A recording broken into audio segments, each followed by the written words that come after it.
verdad que es el mayor dolor de cabeza que yo tengo ahora mismo, ¿no? Lo que no esperaba es cuando Rafa me llamó y me dijo si lo podía dar yo, ¿no? Esta parte de circunstancia, ¿no? Entonces, con esto yo creo que voy a contar un poco lo que nosotros hemos hecho. A ver, yo siempre digo lo mismo, yo todavía estoy aprendiendo y sigo aprendiendo y seguro que hay muchísimas ideas que muchos de vosotros habéis implementado que yo podía haber implementado y no se me han ocurrido, ¿no? Con lo cual, os voy a contar un poquito la historia de lo que nosotros hemos hecho. Obviamente, como todo, poder llevaros algunos mensajes y seguro que hay muchas cosas que habéis hecho mucho mejor que lo que hemos hecho nosotros, ¿no? A ver, un poquito antes de empezar, ¿no? En Consorcio, ¿quiénes somos en Consorcio, no? Quizás nos conocéis por que somos los líderes en venta de bonito y anchoa en España, ¿no? Es decir, nuestras plantas de producción tenemos aquí en España, también tenemos en Perú. ¿Por qué? Porque es el mayor caladero de anchoa del mundo y realmente nuestros mercados de venta, por decirlo de una manera sencilla, es un tercio España, un tercio Italia, un tercio otros 40 países del mundo, ¿no? Desde Perú vendemos a casi 40 países del mundo, porque la anchoa se vende en todos aquellos sitios donde hay comida italiana y muchas veces incluso mandamos hacia España, hacia Santoña, para desde ahí vender a Europa. Y es un poquito el contexto de lo que es la empresa, ¿no? Comentando un poco nuestra historia de la inflación, ¿no? Nosotros empezamos ya a sentir el dolor de la inflación, el impacto inflacionario, yo digo en la segunda semestre del año pasado, ¿no? Ya en aquel momento empezamos a ver los costes logísticos, que yo creo que ya se pusieron de una manera prohibitiva, ¿no? Con subidas del 200, del 300% en algunos casos. La energía ya se empezó a notar la subida y a nosotros particularmente todo el área de envases y embalajes que tiraban de materias primas que ya venían subiendo, pues el precio también se disparó, ¿no? Y también en parte por la energía, ¿no? Obviamente era un primer aviso y todo esto antes de la guerra de Ucrania, ¿no? Ya se veía que venía el fenómeno de la inflación, pero obviamente también estamos oyendo mucho el mensaje de, bueno, esto va a ser temporal, en cuanto se arreglen los cuellos de botella se van a corregir, etcétera, ¿no? Entonces, un poquito en la primera jornada de decisiones que tomamos ya y de cara un poco a incluir en el presupuesto de este año, ¿no? Pues ya sí que introdujimos ciertos programas de ahorros de costes, de los típicos de producción, productividad, rendimientos, que bueno, haces todos los años, pero este año le pusimos un poquito más de énfasis, ¿no? También sí que nos anticipamos un poquito con cierto tema de coberturas de compras, tanto de divisa como de algunas materias primas, ¿no? Es verdad que sí que cerramos un poco en anticipación, pues contratos o un poquito más de largo plazo o contratos de coberturas un poquito más largas en anticipación, ¿no? Sí que además con todo este tema de inflación de costes logísticos, pues gran parte de los contratos que teníamos con algunos clientes, con los Incoterms en particular, ¿no? De ser CIF o FOB, etcétera, que siempre había sido pues un tema incómodo, ¿no? Que muchas veces ni yo lo quiero pagar ni el cliente lo quiere pagar, pues bueno, fuimos cambiando las cláusulas de alguna forma, traspasando el riesgo fuera de la empresa. Y también sí que en anticipación de subidas de tipos de interés sí que hicimos acopio de liquidez. Es decir, pedimos bastantes más líneas de financiación.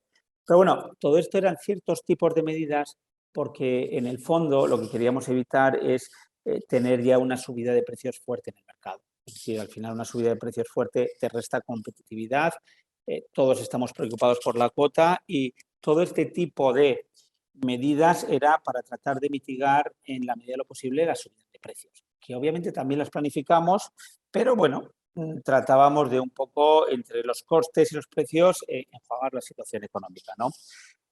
Obviamente con todo esto hacemos un buen presupuesto, un buen plan, entramos al año y ¿qué es lo que nos ocurre, no? Empezamos el primer trimestre y la situación obviamente se pone francamente dura, ¿no? Llega la guerra de Ucrania, en nuestros casos hemos visto que la energía ya se dispara. A nosotros particularmente, por siendo industria conservera, pues todo el tema del aceite nos pega muy duro, no tanto por el aceite de girasol, que también, pero porque de rebote, cuando sube el aceite de girasol, sube el aceite de oliva y bastante. No en los mismos porcentajes, pero todos recordaréis aquellos memes, ¿no? De que salía el aceite de girasol en la joyería, ¿no? Pues no os puedo contar el aceite de oliva, que para nosotros es un componente francamente grande. También nos pilló el convenio salarial, que a nosotros nos ha ido prácticamente con inflación. Y en mi caso, que además nosotros lo que tenemos es planta productiva en Perú, que está muy ligado al dólar, ¿no? Los tipos de cambio, pues obviamente la evolución que hemos visto es un incremento sustancial de todos los costes de todo aquello que producíamos en Perú en zona dólar, ¿no? Con lo cual la situación obviamente llegó a ser el peor de los escenarios, ¿no? Es decir, mucho peor de lo que habíamos presupuestado y se acumulaba a lo que ya habíamos visto en el segundo semestre del año, ¿no? ¿Qué es lo que ocurre? Que un poco aquí la sensación que ya empezamos a tener todos, ¿no? Y yo creo que también los bancos centrales, es que esto no va a ser tan coyuntural ni tan rápido, ni va a pasar desapercibido como nos habían estado comunicando hasta hace poco, ¿no? Es decir, ya en algunos casos subidas de coste del 25-30%, que obviamente pues te comen todos los márgenes, ¿no? Y yo aquí sí que creo que un poco me volví un poco a mi experiencia en Latinoamérica. No en todos los países, pero obviamente cuando piensas en Venezuela, que es un caso extremo, ¿no? O Argentina también lo ha sido mucho más fuerte de lo que hemos visto aquí. Yo esto le reflejaba a Rafa que digo, joder, se nos ha olvidado vivir con la inflación. Es decir, llevamos aquí en Europa pues 40 años con una inflación bajísima, ¿no? En la última década con un entorno muy estable, con subidas de 1%, 2% como mucho. ¿Y qué es lo que ocurre cuando hay tanta inflación? Pues muchas veces que el entorno cambia y no somos tan conscientes de que el entorno ha cambiado, ¿no? Es decir, por poner unos ejemplos, cuando yo digo que se nos ha olvidado la inflación es, tenemos negociaciones anuales de precio o negociaciones anuales de contratos de marca blanca para todo un año. Eso lo haces en entornos estables. En entornos más volátiles, esto te da muchísimo más riesgo, ¿no? Muchos de nuestros modelos econométricos y modelos de decisión de lo que puede pasar cuando mueves precios, dejar de subir precios, son en entornos muy estables. Estos modelos, cuando ya te planteas y empiezas a hablar de subidas de precios de doble dígito, subidas de costes de doble dígito, no dejan de ser tan válidos. Es decir, eso de que sube un 1% el precio, pierde un 1% en volumen, etcétera, no deja de ser tan válido cuando los porcentajes de inflación que estamos viendo son muchísimo más altos, ¿no? Se nos había olvidado que algunas veces la oferta puede estar limitada. Es decir, antes lo ha comentado un momento Ignacio, siempre piensas que la oferta es muchísimo mayor que la demanda. En mi caso me he encontrado en algunas situaciones que no es así. Y el dinero es casi gratis, ¿no? Que tampoco viene a ser la situación.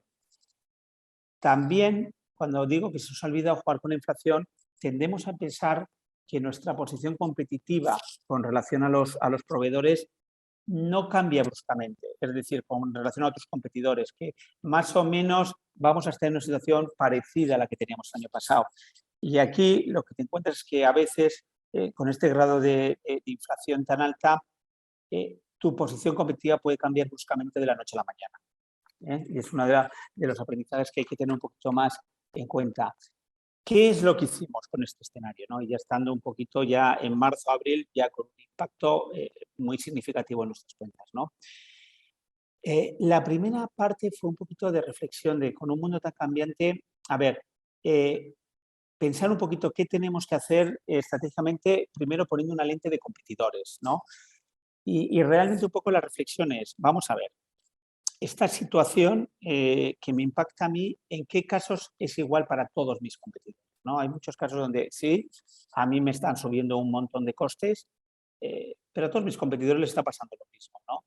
Y en esos casos un poquito la decisión que tomamos es, bueno, vamos a tratar de subir precios, de recuperar la rentabilidad, de no perder márgenes, porque a fin de cuentas, en un momento u otro, es verdad que hay gente que puede llevárselo a su cuenta de resultados, diferir la subida, pasarlo peor un año y tardar más tiempo con la presión de los clientes, pero al final todo el mundo va a tener que acabar pasando dicha subida de precios. Ahora, también hay que diferenciar un poquito más en qué situaciones, que no son las mayoría, pero en mi caso sería un 15 o un 20% de las situaciones, mi situación de competitividad ha cambiado con respecto a proveedores. Es decir, había veces en las que, por ejemplo, yo tengo producción en Perú, que es una de las pocas divisas que además se ha revaluado contra el dólar, ¿no? Para traer a España, en la que probablemente mi nivel de competitividad contra lo que pudieran ser proveedores nacionales en algunos casos, pues ya no es la misma, ¿no? Porque tengo costes logísticos mucho más altos y porque tengo coste de fabricación muchísimo más alto del que tenía anteriormente. Viceversa, es decir, también hemos abierto alguna oportunidad de exploración en Estados Unidos, ¿no? De repente algunos grandes clientes dicen, oye, ¿por qué no empezamos a trabajar para Estados Unidos? Porque realmente ahora Europa empieza a ser más competitivo de lo que era, ¿no? Entonces yo creo que tener un poquito claro en qué situación estás con esa lente de competidor fue una de las primeras de cómo vamos a actuar en esta ya oleada, tsunami de costes que hemos tenido ya para marzo-abril, ¿no? La segunda lente que estamos poniendo ahora, y esto lo digo, lo estamos poniendo porque no lo hemos implementado, es la lente de consumidor, ¿no? En nuestro caso es muy importante al final la lente de consumidor y además estamos en un entorno en que muchísima gente está perdiendo muchísimo poder adquisitivo. Es decir, los sueldos no han subido lo que ha subido la inflación, ¿no? Y ahora mismo un poquito el planteamiento, más allá de las subidas de precio que hemos podido hacer, le estamos dando un replanteamiento de, bueno, en esta nueva situación, qué tipo de sortido queremos tener para los distintos canales. En algunos casos vamos a formatos más pequeños por un tema de que la gente pueda tener ciertos precios psicológicos de compra, ¿no? Eso lo habéis oído que muchas compañías lo han hecho, pero ser un poquito más selectivos de referencias, nivel de promoción, qué profundidad queremos, qué tipo de promociones, qué necesita el consumidor. Y lo que estamos trabajando es un poquito un ejercicio para pensar ahora cómo en enero podemos ser un poquito más, digamos, ya selectivos, no solo considerando la competencia, sino realmente en qué situación están ahora los consumidores, ¿no? Esperamos llegar ahora y arrancar en enero en esa situación. Pero, sobre todo, si esto es un poco el qué hemos hecho, si yo pienso en cómo lo hemos hecho, ¿no? Y qué es las cosas que tuvimos que cambiar internamente, ¿no? Lo primero, obviamente tuvimos que ajustar bastante cómo trabajábamos. Es decir, estábamos en un entorno relativamente estable en el que, bueno, pues doy cotizaciones una vez al año, más o menos lo que he dicho se mantiene, más o menos estable, a una situación mucho más volátil, ¿no? Y uno de los temas fue la verdad, cómo éramos más ágiles y más rápidos, cómo creamos un poco equipos multifuncionales. Lo que hicimos es, todas las semanas había el comité de crisis de inflación, ¿no? Donde ahí tenía que exponer todo el mundo qué estaba pasando, ¿no? En la producción, cómo están evolucionando los costes de materias primas, qué es lo que está pasando, pero qué esperamos para las próximas semanas. Y a partir de ahí integramos un poquito al equipo comercial para ver y anticipar qué acciones podíamos tomar. Y también un poquito al equipo de marketing para ver qué está pasando en el mercado, qué es lo que está rehaciendo la competencia. Quizás el tema y lo que más hemos cambiado aquí es compartir mucha más información de manera mucho más rápida y ágil de lo que solíamos hacer anteriormente. ¿Por qué? Porque el entorno ha cambiado sustancialmente. Hubo otro área en la que actuamos, fue que en todos los clientes que teníamos de marca blanca, que son fundamentalmente los de exportación, ¿no? Lo que tomamos fue una decisión de decir, bueno, se acabaron los contratos que podamos tener, vamos a tener renegociación de todos los contratos pedido a pedido, dada la situación en la que estamos. Vamos a explicar bien a los clientes lo que está pasando, vamos a ser absolutamente transparentes, no vamos a tratar de tomar ventaja o tratar de aprovechar la situación para engrosar nuestros márgenes, pero ser muy transparentes de dónde estamos. Decirles, mira, oye, la situación esta de te doy estabilidad durante un año actualmente no aplica porque el entorno se está moviendo muy rápidamente, ¿no? ¿Cómo han reaccionado los clientes? Bueno, a algunos les ha gustado, a otros no les ha gustado tanto. Es verdad que ellos también estaban acostumbradas a esa estabilidad todo el año, pero obviamente estamos teniendo una situación en que el grado de incertidumbre ha subido pues, exponencialmente, ¿no? Pero si yo iba a ver de uno de los grandes cambios, vuelvo a decirlo, es la mentalidad del equipo, ¿no? y lo he repetido antes, ¿no? Es decir, cuando tienes esta situación de inflación y volatilidad, la situación cambia y cambia muy rápido. Entonces, todo aquello o toda nuestra experiencia del pasado hay que ponerla un poco entrecomillada, ¿no? Porque muchas veces ha estado en un entorno mucho más estable, ¿no? Y aunque querámoslo o no, la tendencia natural que yo venía aquí del equipo era a gran resistencia a hacer movimientos bruscos, ¿no? ¿Por qué? Porque es lo que han vivido en el pasado, ¿no? Y entonces, un poquito el tema que yo diría, y aquí sí que es un tema que yo he aprendido en el pasado cuando pensaba en entornos de Venezuela, Argentina, incluso Brasil, en ciertos momentos, es que el modelo no era tanto análisis, tanto que puede hacer, sino compartir información, toma decisión rápida, implementa y trata de medir rápido qué está pasando. Y si te has equivocado, vuelves a rectificar. Es decir, quizás hay un modelo en el que prima más la agilidad que el tener el conocimiento al 100% y todas las variables controladas. Porque además, lo que tienes de variable en un día, el mes siguiente puede que te haya cambiado bastante. Entonces, quizás la parte que he notado un poquito más compleja es cambiar a la gente la forma de actuar y meter un poquito más de urgencia y un poquito más de toma de riesgos, para bien o para mal, ¿no? Obviamente yo creo que esto era un poco mis reflexiones de las mayores cosas que hemos estado haciendo. Sí que diría un poquito una nota final, ¿no? Quizás también pensar un poquito que muchas veces cuando hay inflación suele haber grandes movimientos de divisa, ¿vale? Inflación y devaluación suelen ir unidos. Es verdad que la relación euro-dólar es distinta a la que yo vi en otras geografías, pero normalmente en estos escenarios, cuando hay devaluaciones, por ejemplo, como la que estamos viendo ahora mismo del euro, etcétera, que está viendo contra el dólar, a veces sí que hay oportunidades en términos de balance, de dónde te financias o no a corto o largo plazo. Quizás, bueno, pues de Ignacio que decía que él espera que el dólar esté caro durante un periodo relativamente largo, ¿no? de tiempo. Pero bueno, si estás pensando en financiaciones a 3, 4, 5 años, es un buen momento de aprovechar, financiarte en otro sitio fuera del euro cuando van a cambiar la paridad, si piensas en un horizonte de 4 o 5 años, bueno, pues es algo a pensar que a veces suele funcionar, ¿no? Es el momento de pensar esas partes un poquito estratégicas, ¿no? Y con esto yo creo que ya voy a terminar. Si quiero dejaros un mensaje es que ni creo que soy perfecto, creo que mucha gente ha podido hacer cosas muy buenas. Quizás el único mensaje es el escenario es distinto y lo que hay es que mover la organización más rápida y hacer que la organización aprenda y vida más rápida. Seguro que nos equivocamos, pero el estar parado mucho tiempo en este escenario yo creo que es bastante peligroso. Bueno, Ignacio, yo no, muchísimas gracias. Yo no, o sea, evidentemente hemos aplicado la metodología que hacemos mucho en Creciendo, que es todos aprendemos de todos. O sea, me ha parecido que has dado unos titulares, unos ejemplos muy buenos de cosas que se pueden hacer, que me ha parecido fantástico el decálogo de cosas que habéis aplicado y más con tu experiencia en esto. Entonces, oye, aquí en Creciendo siempre decimos, todos aprendemos de todos, con lo cual yo creo que este es el momento, oye, pues para dudas o incluso para comentar gente, oye, vosotros qué habéis hecho, qué no habéis hecho, qué os ha funcionado, qué no os ha funcionado, etcétera. O sea que yo creo que ahora ya estamos en un momento más, ya no está Ignacio Latorre, ya estamos más lo que es la comunidad creciendo y esta es la oportunidad de hablar un poco de este tema. Buenas tardes. Buenas tardes, Rafa. Buenas tardes, Hola, Ignacio.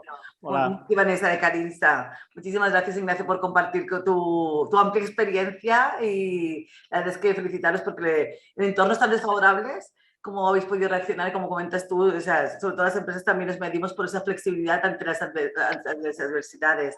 En Creciendo siempre hablamos de anticiparnos, a veces es difícil anticiparse a todo porque a veces no sabes por dónde puedes llegar a sorpresa y también el adaptarnos yo creo que también es una característica que las empresas creciendo pues también es estandarte. Entonces que tenía unas preguntas, bueno, yo tengo corte financiero, ya sabéis, entonces quería preguntarte unas cuestiones operativas, ¿no?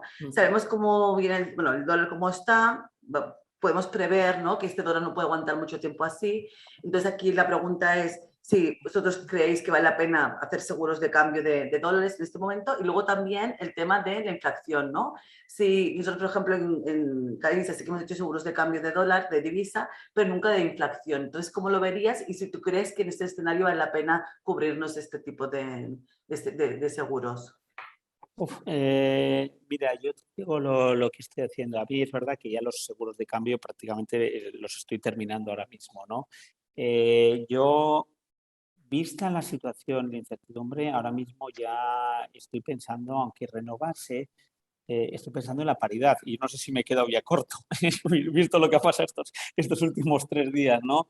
Yo lo que he dicho es vamos a tirar con precio a paridad, ya, a partir de ahora. Que pase lo que pase, vuelvo a repetir, vuelvo al principio que he dicho, si me han subido a mí los costes, le ha subido a toda mi competencia, por lo menos los que me están compitiendo fuera de la zona euro. En algún caso ya me he desposicionado con lo que estaba haciendo en Europa, pero los otros están en la misma situación que yo y aunque hicieran un seguro de cambio van a tenerlo al mismo tipo que lo tengo yo ahora. Entonces, yo vuelvo al principio que he dicho antes, donde los costes han subido a todos, he dicho, mira, voy a pasarlo, lo que creo que voy a ser muy rápido, estoy hablando con los clientes, es, hoy está la situación, si esto se revierte, igual que te estoy subiendo precio, te lo voy a tener que bajar. Es decir, que tienes que ser, yo creo, muy flexible y muy rápido, decir, en lo que me refería al tema de transparencia con los clientes, ¿no? Decir, oye, a mí no me gusta el impacto, no me gusta, se ha devaluado al final un 20%, no es lo que estamos viendo, pero si eres transparente te lo entienden. No todos han percibido igual, ¿eh? Y hay clientes que están de alguna forma retrasando la respuesta, ¿no? Pero es lo que estamos haciendo. Seguros contra la inflación no te voy a comentar, no los he hecho nunca, ¿no? En esta parte nunca, ni en Argentina ni en Venezuela eso no existía. En Latinoamérica no los he manejado nunca, con lo cual no te puedo comentar, lo siento. Perfecto, Ignacio, pues muchísimas gracias por compartir tu amplia experiencia. A lo mejor hay alguien que ha hecho seguros de inflación que lo quiere comentar. Es que nosotros en Canisa nunca hemos hecho, por eso es la primera vez que me lo planteo. Por eso quiero compartir con la comunidad creciendo qué opinión tienen al respecto. Quizá nuestra directora financiera, Marisa, que también ella, pues hemos hecho esa reflexión conjunta, porque es verdad que son escenarios tan cambiantes y tan volátiles que, como comenta Ignacio, a veces más vale asegurarte tu escandallo y tampoco puedes estar cada día replanteándote las cosas. Hay que ser flexible, pero también tienes que tener un margen de maniobra, porque si no, y unos principios que también toda la empresa los entienda, ¿no? Sí. Yo en algún caso quiero probar, a algún cliente le he sugerido el poner contratos con cláusula de revisión, o sea, con tolerancias, digámoslo, en ciertos niveles de tipo de cambio, de aceite, de materias primas, con nivel de tolerancia. A algún cliente ya le hemos sondeado esa posibilidad, ¿no? Estamos esperando, ¿no? Mira, a mí hay una cosa que me sorprendió mucho, ¿no? Y un aprendizaje que también depende del tipo de cliente, ¿no? Nosotros le servimos al Lidl en Estados Unidos, por ejemplo, ¿no? Y uno de los temas fue cuando empezó la crisis, nos llamaron los de Lidl a todo correr si teníamos problemas y queríamos revisar el contrato, ¿no? Que te diga eso Lidl, que es generalmente uno de los que más aprieta, ¿no? Cuando me llama el director comercial y me dice, joder, esto no me ha pasado nunca. Le digo, no, si lo que están es preocupados por saber si vamos a ser capaces de suministrarles o no, ¿no? Claro. No vaya a ser que nos soporta el suministro. Hay clientes que en cierta forma, por eso vuelvo a hablar de esa tensión de está variando de que tienes que ser de alguna forma transparente con los clientes, ¿no? Porque es verdad que algunos más alzados han hecho lo que nunca habían hecho, ¿no? Y yo creo que el líder, su servicio de estudios ya preveía que inflación iba a ir para largo y alta, ¿no? Yo simplemente quería deciros, y reiteraros lo que he dicho al principio, la idea de que en Creciendo queremos hacer una comunidad de CFOs, ¿vale? Queremos conectar a los CFOs con los CFOs porque creemos que tienen mucho potencial, tenéis que compartir muchas cosas y se puede hacer y eso va a ser muy útil. Lo hicimos con Talento con Recursos Humanos la semana pasada y yo creo que lo vamos a hacer para los CFOs o bien para final de año o principios del año que viene. No va a ser muy intrusivo, 3, 4 sesiones al año, presencial, virtual, pero sí que os conozcáis el proceso del cariño y que os podáis ayudar entre vosotros, que va a revertir en el beneficio de todas vuestras empresas. Recordaros que estáis a tiempo para la semana que viene, 6 de octubre, Replantando la Internacionalización, 27, Innovación en Málaga. Entonces, el que quiera, que nos escriba directamente o buscáis los links de los correos, porque sobre todo para la internacionalización que ya es justo la semana que viene, ¿vale? pues daros las gracias por el tiempo. Espero que os haya parecido de interés de la sesión, que la parte inicial más macroeconómica resuelva las incertidumbres y la parte de Ignacio sirva de inspiración de qué medidas o qué acciones puede hacer una potencial empresa creciendo, que incluye desde la agilidad, las coberturas, la reducción de costes, traspasar los costes, transparencia con el cliente, subida de precios, y sobre todo la rapidez y saber vivir en un mundo donde no hacen el 100% de la información, pero para tomar decisiones ágiles podemos convivir con menos información, pero reaccionando mucho más rápido. Así que nada más por mi parte. Muchísimas gracias y ahora os enviaremos la encuesta, ¿vale? Muchas gracias. Muchas gracias. Gracias, Rafa, y gracias a todos. Muchas gracias. Un saludo, gracias. Pronto. Gracias. Gracias, hasta luego.